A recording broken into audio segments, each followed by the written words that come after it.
You're listening to Al Pastor, the show that helps you love God, love your neighbor, and eat more tacos. I'm your host, Pastor Brian. Welcome to the show. Well, hello. I want to welcome you to another podcast. We're covering Exodus chapter 22, and I think I'm only going to be able to cover about the first 5 verses or so. Again, I want to encourage you that we don't brush over these scriptures. What we're seeing is a revelation of the heart of God. The laws that we are reading about, especially in this book of the covenant, right, help us understand what justice demands when people lose their property.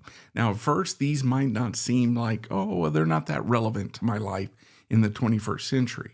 These are issues that are not dealt with modern day man. I mean, we're talking about like stolen sheep, lost donkeys, livestock grazing in the wrong field. But just like everything else in the Bible, these laws are useful for teaching, rebuking, correcting, training in righteousness. That's 2 Timothy 3:16.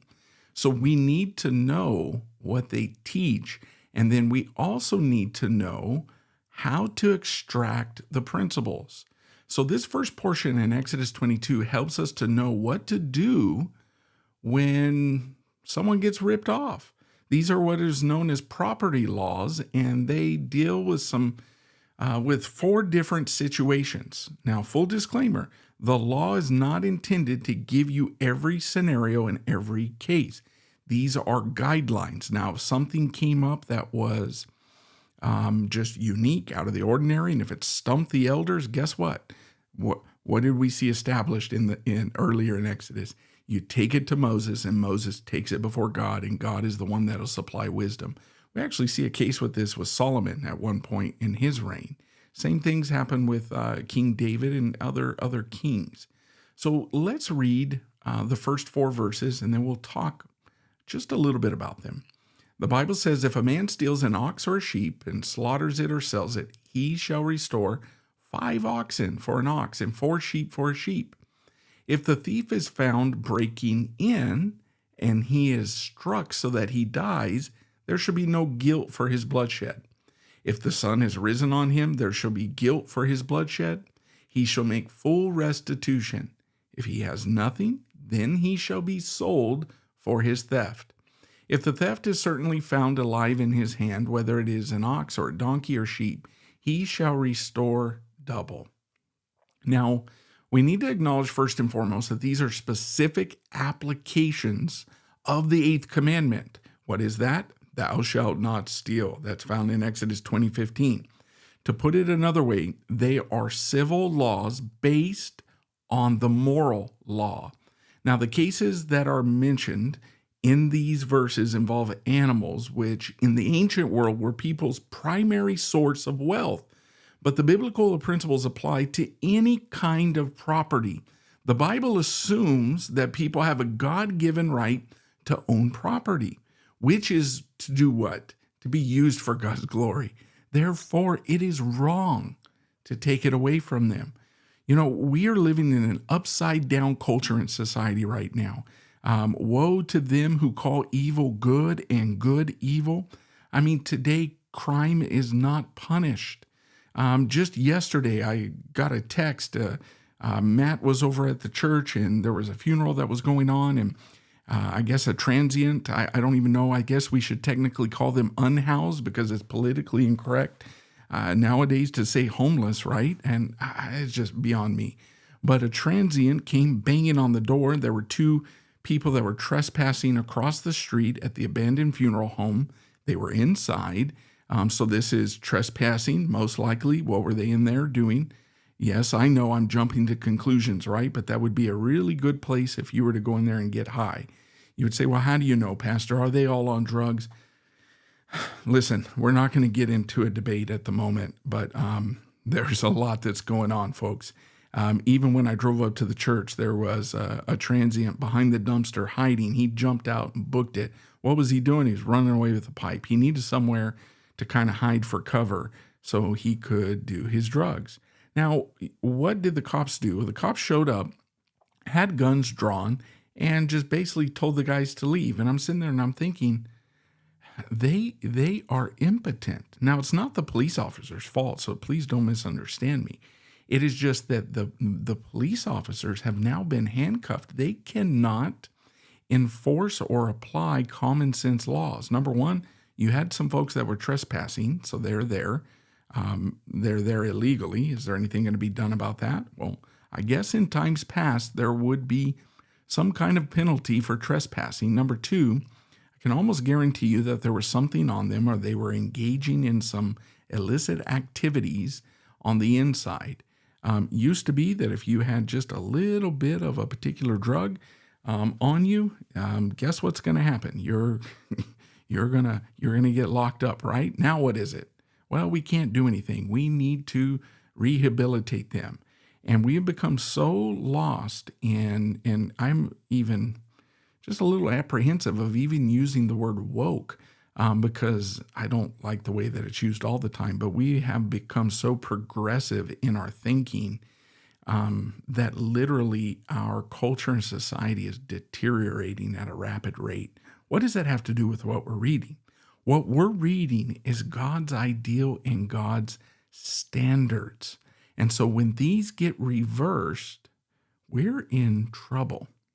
So what do you do, or what is it supposed to look like in a culture and a society if something gets stolen, right? What's the law today in California? You can walk into just about anywhere. If it's under $900, you can't do anything. Now we're seeing employees that are getting fired for trying to apprehend a thief. You're not even allowed to say anything to them. You just let them go on by. So you could, in theory, well, I shouldn't say in theory, this is happening. You can walk into a store, fill up a shopping cart, and literally walk out. And if a store employee tries to do something, guess who's going to get in trouble? That store employee. Crazy. And if you think I'm making this up, I'm not. I am not. So, again, God's standard. What happens if something gets stolen? In the case of theft, the victim of the theft would be compensated. Now, the amount would depend on what was stolen and what happened to it afterward. So, for example, in verse number 1, if a man steals an ox or a sheep and slaughters it or sells it, he shall restore 5 oxen for an ox and 4 sheep for a sheep. Now, I want you to think about this because we're going to extract the principle. A man's ox was the most valuable tool of his trade. It would take years to train a good ox, and its loss would be very, very hard to replace. Now, I want you to bring this into our world today. Imagine that if there is a mechanic or a construction worker, and he had his truck loaded up with the tools that he knew and used. I mean, we're talking like, drills and saws and maybe a welder, whatever it is. Now, would it be an inconvenience if it got stolen? Sure. If it's insured, they would call the insurance and say, I need this all replaced. But what's the big deal about that? Most of a man's tools get broken in. They might not be the best looking. They might not be the most pretty.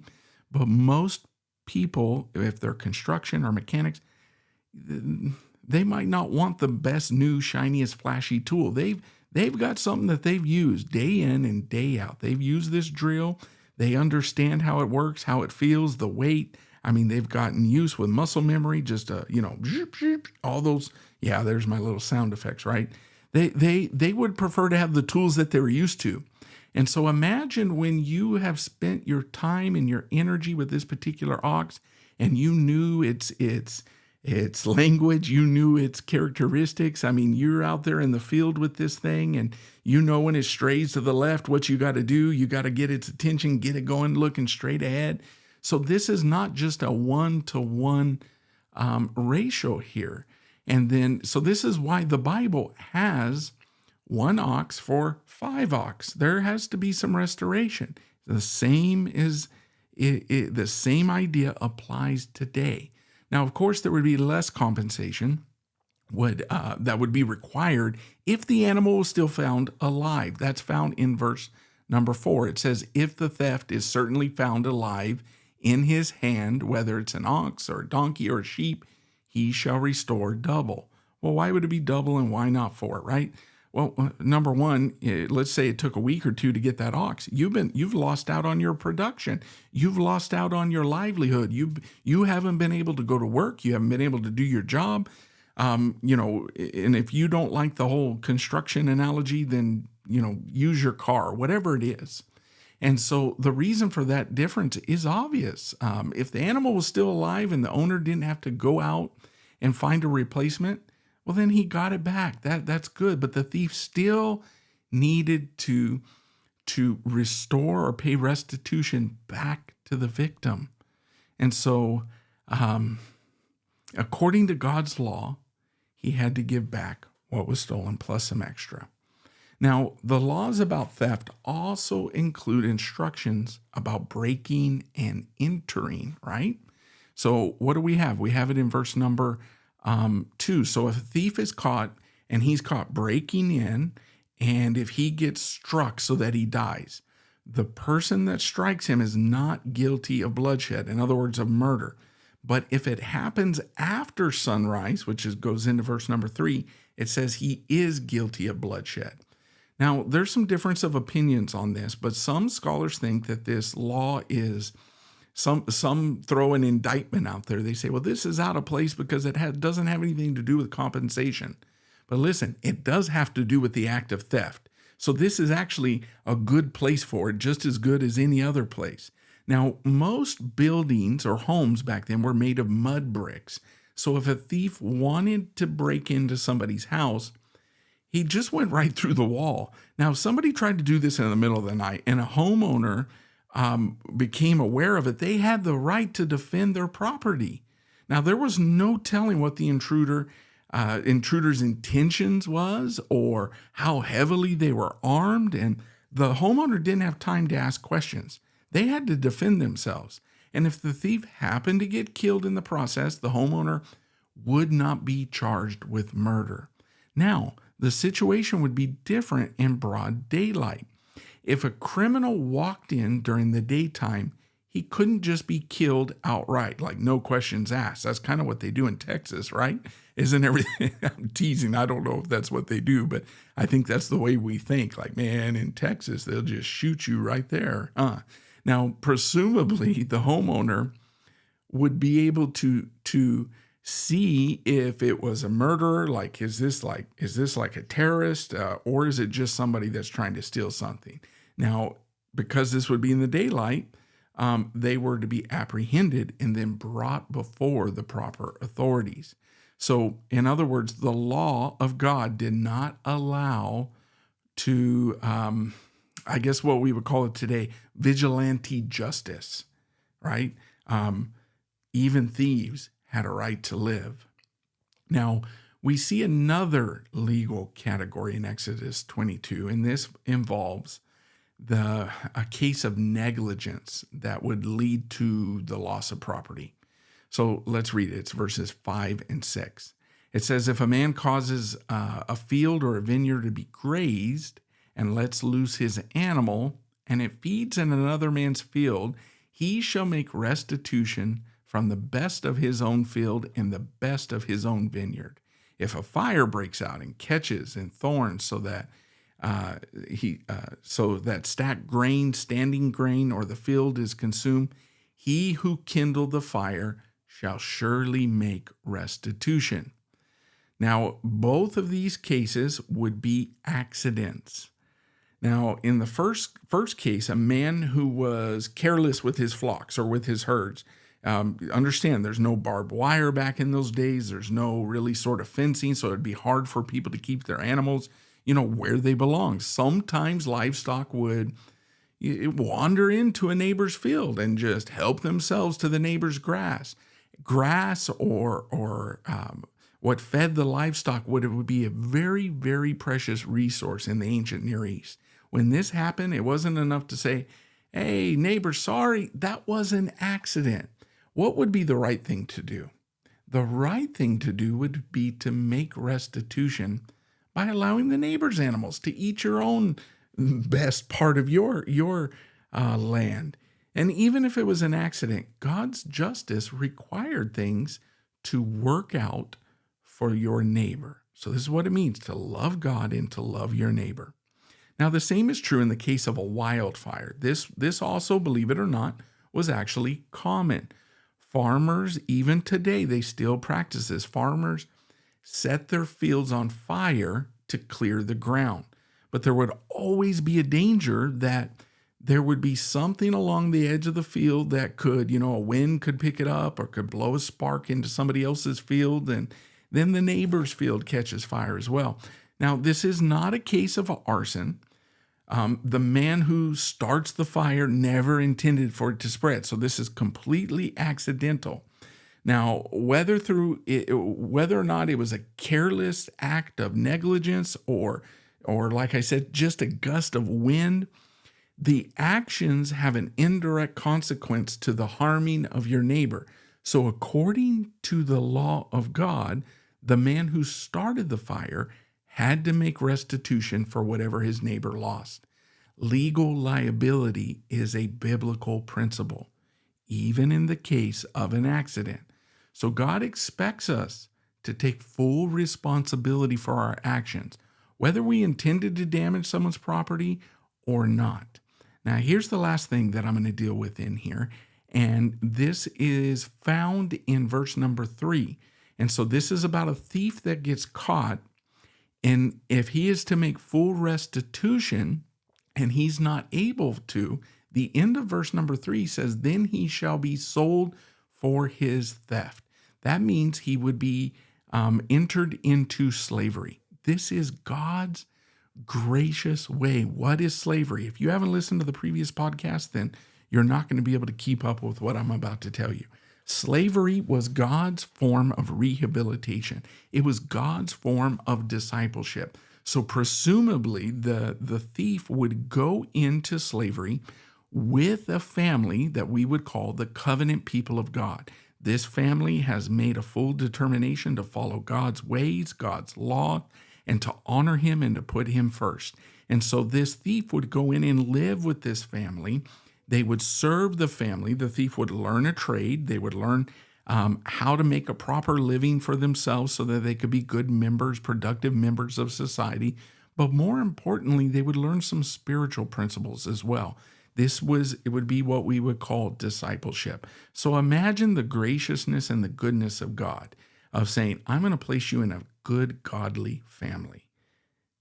That's where I'm going to put you, and you're going to learn Torah. This family wakes up every day, and they do Deuteronomy 6, right? God's law is always before them, morning and evening and all along the way. When you're out plowing the field and when you're out harvesting, they're going to be talking about God and what he did for Abraham, Isaac, and Jacob. They're going to be talking about Adam and Eve, all of the events up to that point, right? And so you're going to be inundated with discipleship, but you're also going to learn a skill. You're going to learn a trade. You're going to learn how to live, and you're going to learn to be able to take that responsibility onto yourself so that this doesn't happen again. This is the purpose of saying they will be sold for their theft. And so that individual is going to earn an honest wage. It's not slave labor. They're going to earn a wage so that they can do what? Pay the full restitution. So let's say that the thief got caught and he got caught stealing an ox. Well, he's going to have to pay double for it if the ox was found alive. Now, if he went and killed it, he's going to be in a little bit bigger trouble. However, he's going to have to work at least 6 years, and then he's going to be able to have an opportunity to go free.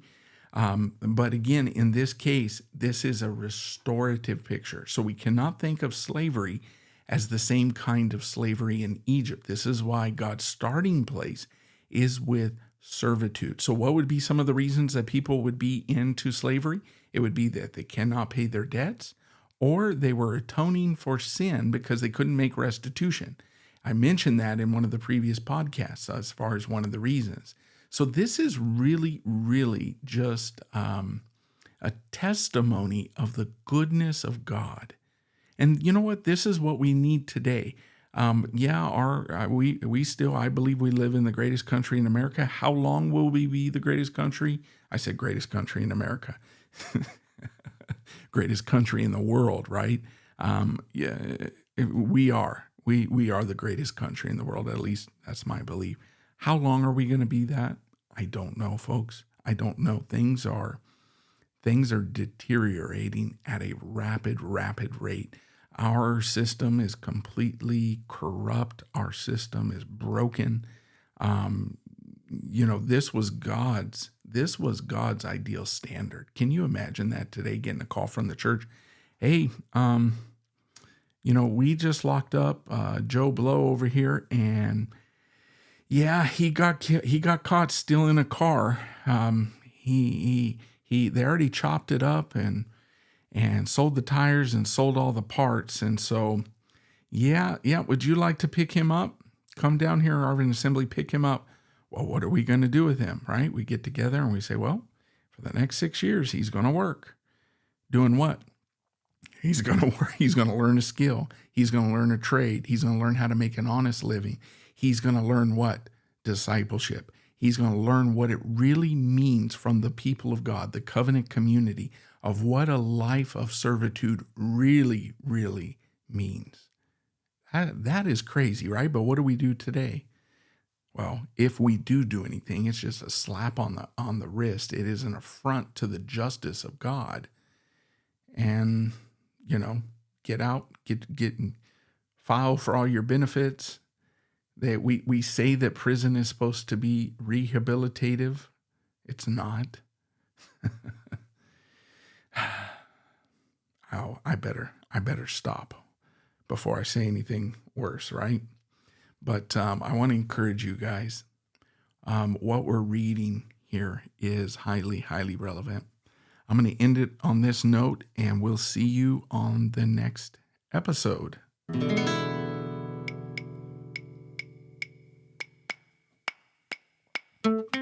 Thank you for listening to Al Pastor with Brian Overturf. If you found value in this, please subscribe and get updates most places podcasts are available. We're right here on Anchor FM through Spotify, also on Apple Podcasts, Google Podcasts, Amazon, and iHeartRadio. I hope you'll tune in for the next episode. Until then, we'll see you later.